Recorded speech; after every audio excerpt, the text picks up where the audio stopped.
When you go through hard times in your life as a child, you usually tuck those things away and you don't bring them up again and you don't talk about them. Something happened along the way in my mom's life, I do not know what, that caused her to turn to alcohol. And it had a very, very strong hold on her life.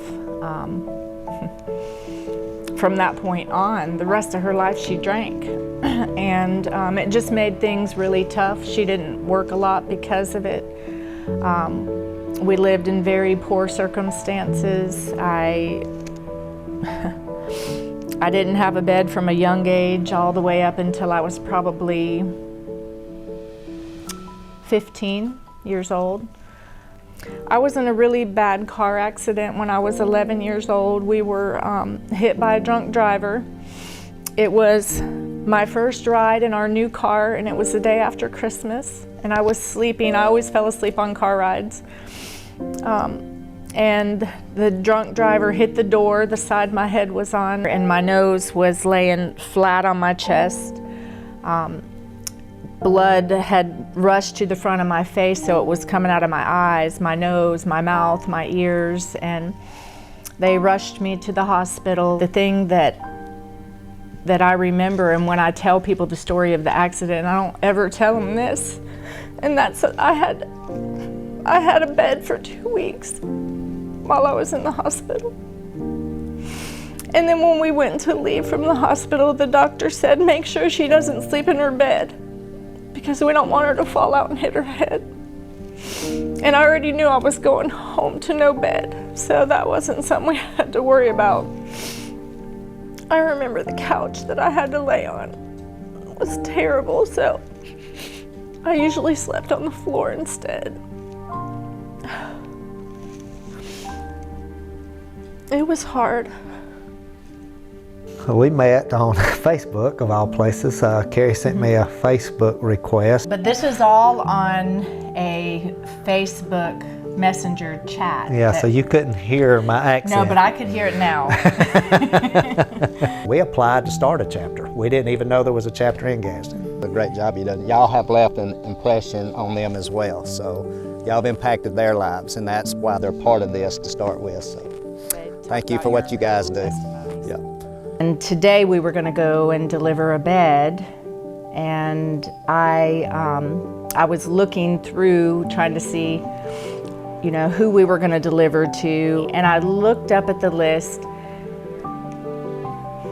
and it said 29th Street, and that is the street I grew up on. And then I look over, and it's one little girl, 7 years old. I lost it.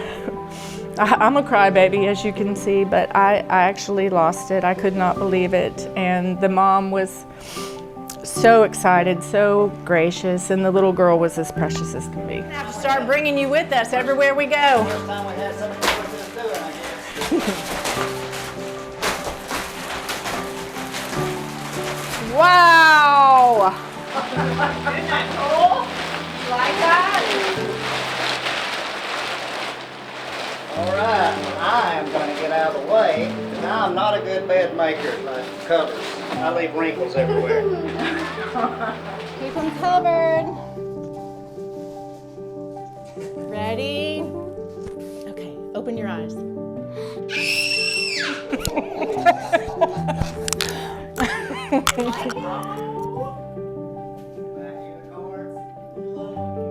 Oh, do you like it?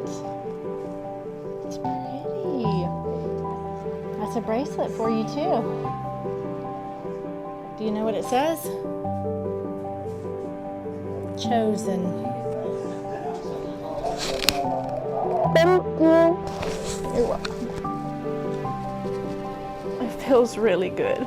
Every single delivery we go on, it feels wonderful. And even when we show up to houses that kids aren't there, at first I feel so disappointed, but then the families that you're delivering to are so excited about it that it's still as wonderful as it can be.